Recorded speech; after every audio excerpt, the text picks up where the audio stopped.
Here we are on location with Daniel Harrison talking about millennials and how they constantly seem to be evolving in today's era.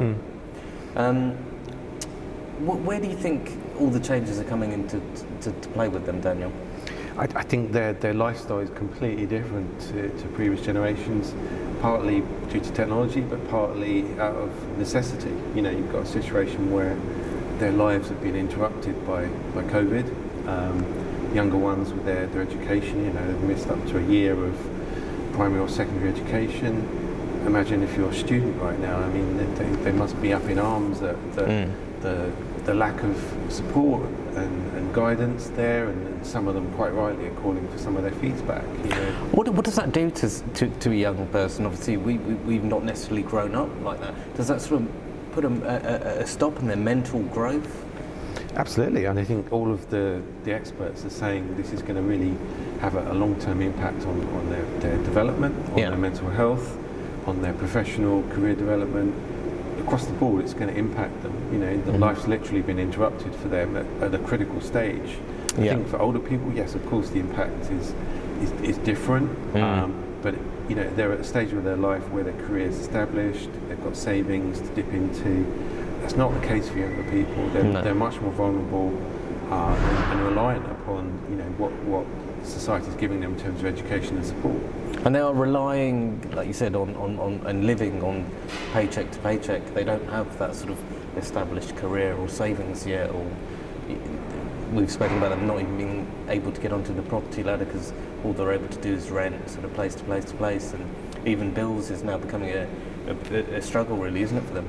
Yeah, and you know, I've heard of people not only struggling to pay the rent and cover their bills, but even things like crowdsourcing to support basic bills like rent, like utility bills, etc. It's really gone to this level now, hasn't it? It's got that extreme. You know, they're not crowdfunding just to launch a new startup business or an invention. So you obviously mentioning their whole, you know, savings and cost of living has changed.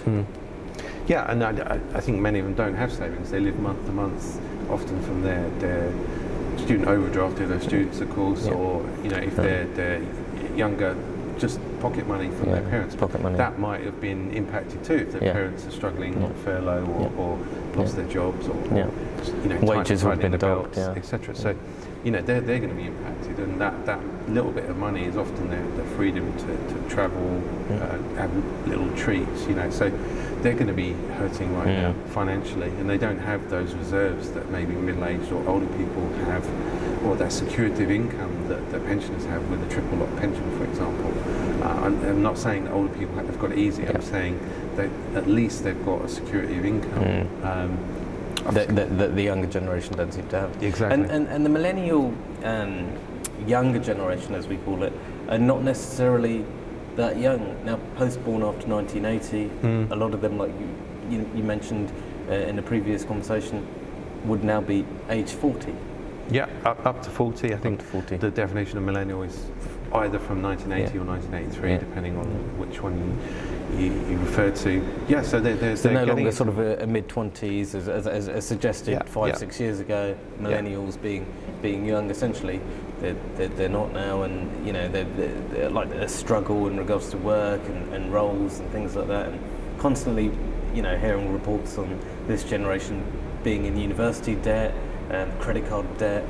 They've just sort of maxed that out and living, like you said, paycheck to paycheck, and just renting, so paying on bills and rent every month, not having savings to get a mortgage or put a deposit down for a house or anything like that. And it's very much crunch point for that millennial generation. You're right, it's not young anymore, and that's a crucial point, because when they were young, people could dismiss them thinking, oh, they're the entitled generation that they expect all of these things on their plate when they're young. But they're now approaching the age where, you know, once you hit 40, your fertility rate falls drastically if you're a woman.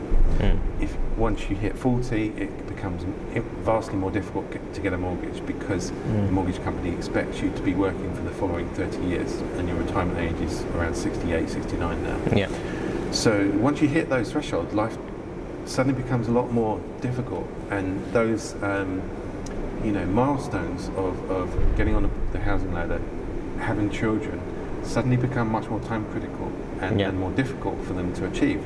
And they've got a legitimate grievance now that because of those delays in achieving those milestones, because housing costs have tripled in a generation, they are struggling to make that leap from generation men to having a stake in society and having to being able to get on the property ladder. Yeah, the millennial generation still has learned from obviously growing up, sort of born 80s, 90s, growing up in 90s, 2000s. They've still learned from the generation that they've seen raise them, their parents, sort of, who would have grown up in the 60s, 70s and 80s. So they will have seen sort of how they would have behaved in culture and sort of a way of life and things like that, which the millennial generation now, who have probably had children as well, or the generation that is underneath the millennials, which is it called Generation X? Yeah. So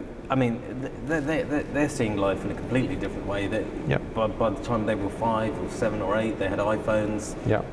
Whereas you and I wouldn't have grown up probably with a phone at that age. I mean, we're old enough not to have had the internet when we were younger. Yeah, the internet wasn't there. We didn't have all that. So although we have it now, and we have all of these technological things that allows this video to be made, that's all great, and it is an advantage younger people have nowadays. Well, they've had access to the internet from birth, and Facebook, I think, only came out in 2007, when we would have just been getting it. Now people have it sort of from birth, don't they? And they're calling, I think, people born after 2000 are called internet generation, or iGens. iGens. And that is them, isn't it? That defines them. The social media, the access to instant information, all the apps, on the way their life is lived. Either in terms of social relationships, it's largely virtual, or dating. I mean, they'll live completely differently. Whereas the millennial generation would have seen their parents, their grandparents, a connection that before internet they would have had that was tangible.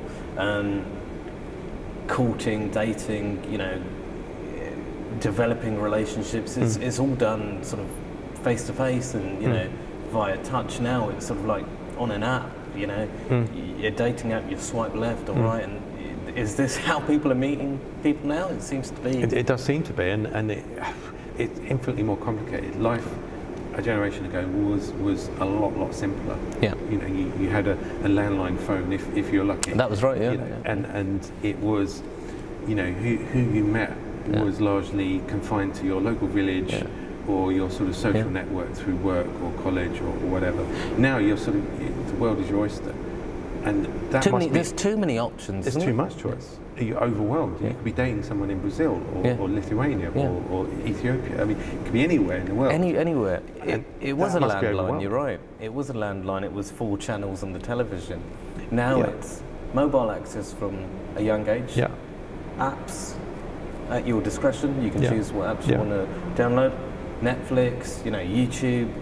Everything is readily available now for that generation. And it's overwhelming, to the point where they struggle to switch off. They struggle to cope without that mobile phone strapped to their face all the time.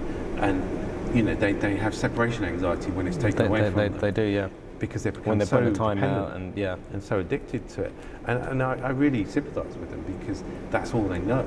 And you see that if for example, many schools are now saying, should internet and mobile phones be banned during school time, and you leave it at the door. I think there's a big debate about that right now. But because they've been allowed to have that all the time, you can't just suddenly withdraw it. Because their brain is wired to work with that and have that. So, they're in a difficult situation, and that overwhelming amount of stimulation, information, access to knowledge it has so many benefits, but it's also taken away sort of real emotion. Will they really know? Will they really know what love is? Will they really know what a relationship is? Is romanticism dead for them? Do they just know what they see on television or Netflix? Is it a sexualized era for them? That is everything readily available at a click? they've almost lost the emotion of talking to people physically, and that real human experience is being sort of sidelined, and I think a lot of them are actually struggling to cope in the real world because of that they like the fact that, you know, you can date someone remotely almost and virtually behind the screen. You know, you don't have to make yourself feel vulnerable, you don't have to reveal how you look, you can have a you don't have to get ready, you don't have to go up.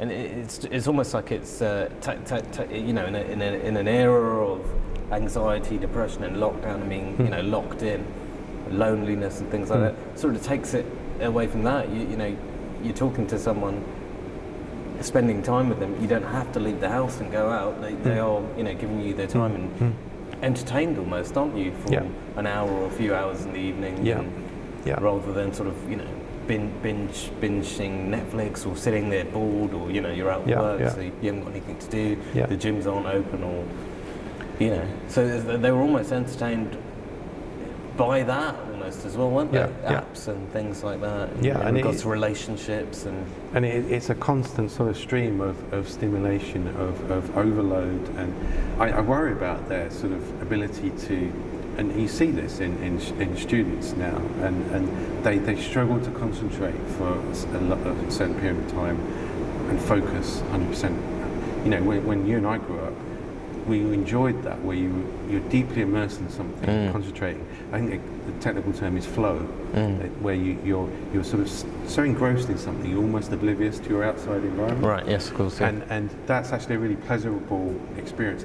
They don't have that because they have this constant diet of interruptions from Facebook notifications, WhatsApp. Yeah, they're in an ADHD environment, aren't they? They're constantly, you know, tweeting, you know, fiddling away, checking their phone, you know, looking over there. You know, the concentration, like you said, it's not completely there, because they're always wanting to get up, do something, get on the phone, you know, find out what the new post is, or, you know, see what's happening, and you know, in somebody's life, or really almost quite unnecessary things, isn't it? But they're divulged in it, aren't they? They're just like constantly needing it. And like, I think the word you mentioned there was addiction. I think they are addicted to their phones and social media as a presence. Yeah, and it is an addiction, and the big social media companies, I think, are aware of that. They play on that. They have app developers who sole purpose is to design the app in such a way to maximize the time you spend on it, and they're quite open about that. That's commonly accepted, and, you know, that works against what's good for young people ultimately. But now you have a situation where the genie's out the bottle. How do you get it back in, if you even want to get it back in? Do you tone down or reduce their access to social media? Do you encourage them to voluntarily have more of a real world experience and reduce virtual contact? I don't know the answer to that, but there is a problem. It's widely accepted. There's an issue there, because even though they're not at school, or they weren't at school, and they were talking to each other online through Messenger, whatever it is, a big thing that came up was cyberbullying last year and the year before. You know, people getting bullied without even being at school, you know, online. Yeah, and it happens. Trolled and things like that. The trolling is horrendous, and it seems to be a part of human nature that when you're behind the screen, it's so much easier to attack or criticise someone than if you did it in person, because then there's consequences for you. And it's a massive problem. A lot of them get insecurities, don't they? And then they're almost scared to go back to school and face that fear that they've had. Sort of, and it's a strange sort of paradox that the sort of social media that they're reliant on, they're addicted to, and they're dependent on, is also the thing that's destroying them, that's undermining their confidence, and distracting them, preventing them performing academically or professionally. So it's a strange sort of paradox.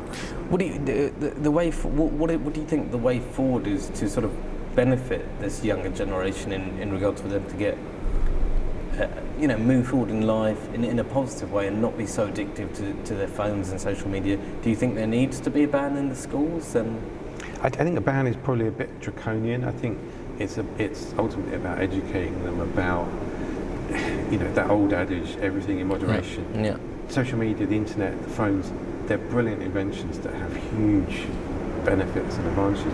But if you do it too much, if you obsess about it, if it overwhelms your life and takes hold, of course it's going to have detrimental effects. So it's about moderation, keeping it in check, and keeping perspective of anything what's important. in sort of moderation is fine, isn't it? Yeah, You're not going to have too much of something is obviously going to be bad. Yeah. So I think moderation is from what you've said there is really the key here. Yeah. In engaging with them to sort of academically learn more. Not to constantly be on their phones, but to actually focus on school and education and yes, still obviously go on your phone and go on social media, but not sort of all the time. Yeah, and I think more broadly, there's a question for the society and social media companies to ask, which is, okay, is it healthy for an individual to have a Facebook page, to go on TikTok or WhatsApp or constantly be scrutinized by how you look, what you say, what you do, which is a completely new thing from an evolutionary point of view. We're not evolved to deal with that sort of constant stream of judgment, of criticism and scrutiny, frankly, of how we look, what we do, where we go on holiday, what we're saying. And from a psychological point of view, emotionally, they must be under constant sort of attack, feeling everything's undermining me, and nothing they quite do is good enough. They're in competition. Yeah. They're often accused of being narcissistic, the millennial generation, but I think that misses the point, because they're under such attack, such criticism, that the only way they can cope is almost to sort of have a super ego, become arrogant, to have a very high opinion of yourself, because the alternative is just to be completely destroyed and demolished and deflated by the constant stream and feel trolling. no sort of self-worth. So that's the reaction to it. So I don't think it's their fault. No. I think it's the real. And it's again technology. It's the era they've grown up in. The narcissism comes from selfies, constantly wanting to be seen on social media. Taking a picture of somewhere cool, or the bathroom selfie and the constant mirror selfies and the whole evolution of makeup for teenagers and changing. This is something they're putting on from a really young age and masking themselves to show society that they're good enough, or that they look the part. Yeah, and I have overwhelming sympathy for younger people now, because compared to when you and I grew up, the pressures on them to look a certain way, to do a certain thing, to present this sort of a certain lifestyle on Facebook. I call it fake book, because even the most genuine person on there only gives you half the story. They give you all the positives, the holidays, the marriages. They don't give you the breakups, the mental illness, the terrible trip they made to Slough or whatever. They give you they're masking. They're almost like masking a fake lifestyle that they're leading, which is like you said, probably highly likely it's not the case. It's all Photoshop. It's enhanced. They're only giving you the positive half because they don't want to reveal the other half. And even professional vloggers admit that when you see them, you realise how contrived that whole picture and image is.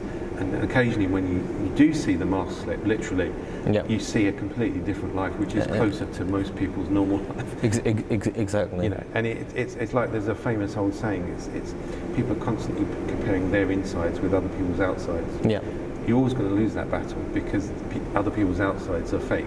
They're enhanced. That's correct. They present a certain image. We all do it to some extent, but I think social media compounds that and really sort of exaggerates that human nature.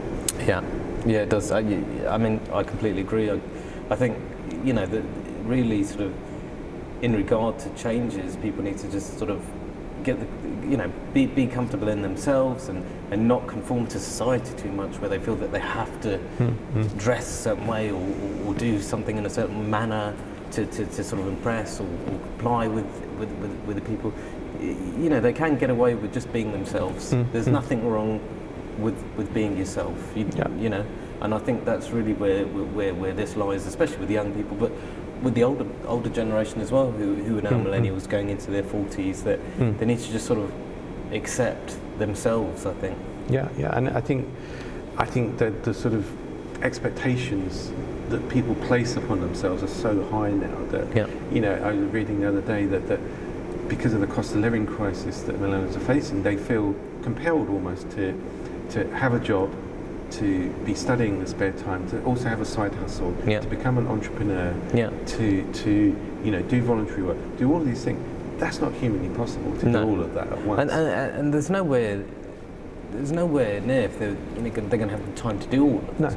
If they're working a 40, 45-hour week, and then they have to, you know, get a food shop in, or, you know, they have to, you know, get some exercise in as well. You're not really physically going to have time to do all of that in one way, unless you're, you know, Superman or Superwoman. Exactly. It's not really, you know, it's not really possible, is it? Yeah, it's not going to happen. So they've got to be very selective about what's really important. And personally, I think that's, you know, it's real human relationships. It's your professional development. It's your own personal development. People often forget that. You know, they do. In terms of mental health, in terms of studying, academics, in terms of learning, in terms of travelling. It isn't about looking on Facebook and comparing yourself with other people constantly and thinking, right, I don't meet that ideal. Well, that ideal is fake. It's fake, It's contrived, it's artificial. They've designed it that way. It's been designed, and yet, even when we know that, we still aspire to that fake ideal. So it's understanding again, that. it's the understanding, the acceptance, you know, and we spoke just, you know, earlier of now gyms being open because of the ease of lockdown, you know. How beneficial, you know, that is to the younger generation, but to the people sort of, you know, edging 40s as well, you know, for your mental health, you know, physical activity, you know, just as opposed to sort of being sedentary, sitting down all day and lockdown, you know, getting the blood flowing around the body releases endorphins, you know, making people actually physically feel a lot better than you are cooped up in your house because you've cycled, you've gone for a run, you've done some sort of aerobic exercise. It is, you know, highly beneficial. It is, and, you know, studies have shown that good vigorous exercise, I think sort of up to 3 times a week like that for half an hour is equally as beneficial as you know, medication in terms of psychiatric drugs or even talking therapies. It's, you know, so that's probably the best and most effective way of and essentially if it's non-gym and you are just running in your local park or cycling in your local park, then essentially it's free. It's not costing you anything, and you're getting you know, a better lifestyle probably in place, better health. A key issue that was in the UK was growing obesity with the young people.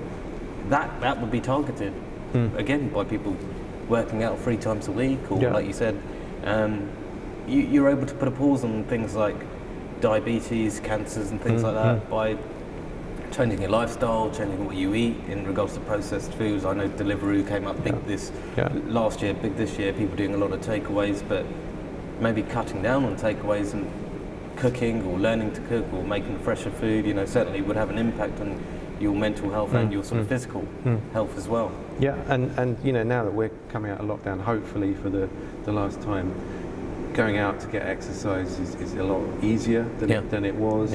Hopefully the parks won't be quite as packed and the pavements as overloaded as they were. But yeah, I totally agree that that's probably the most effective way of improving people's well-being and mental health. Absolutely. And you know, well-being is an often misunderstood word because it's, you know, it's not just about your mental health, it's your physical feeling, it's how well you sleep, it's how well you can concentrate and study or work, all of that. And things like diet and, you know, non-exercising and being quite sort of sedentary and living that sort of lifestyle affects things like sleep and your sort of overall nutrition and things like that, you know, but changing it sort of, you know, realistically, what's an adult meant to get sort of 7 hours of sleep, sort of on a sort of nightly and basis. 7 or 8, but that needs to be sort of continuously, not interrupted by Facebook notifications and looking at your phone in the night. The light going off on your phone that wakes you up. And we all know that if it's not on night mode, because the bright light is so bright, it actually does break your sleep, and then you're unable to get to sleep afterwards because you've seen that light and it's woken you up. Absolutely. In that sense, and artificial light is another aspect of looking on your phone at night. It really does impact your strain on the cycle. eyes and things like that. Especially if you're staring at a screen all day at work, and then for the rest of the day you're on your phone. Constantly, all you're doing is having your eyes locked in on a device with artificial light in your face. It's not going to be good for you. And it is going to cause. I was reading a couple of articles. It's causing. We're seeing more people with cataracts and eye issues because all they're doing is constantly just sort of locked in on a device and not actually using the eyes to rest them, to actually exercise them. But you're just sort of staring at one thing planted for copious sort of hours on repeat. Yeah, the human eye is not designed basically for close-up reading. It's designed to look at long distances. To look around, move from side to side. Not constantly just be looking at a point. One of the best things for mental health is actually just go outside, look at nature, go to your park. The greenery, the natural colours, and it seems terribly old-fashioned to say this, but just being at one with nature and your eyes are looking into the long distance, not short distance, so they're more relaxed. They're natural colours. You're getting daylight, which helps with vitamin D again. Vitamin D. From the sun. All natural again, and again, it's not costing anything. It's free. Absolutely. There's no gym membership to go to the local park and enjoy the sun or take in the air and see the nature and things like that. It's absolutely free. So essentially the best things in life are for free. It sounds. It seems like it would be that way, Daniel. Thanks for your time. Cheers. Thanks.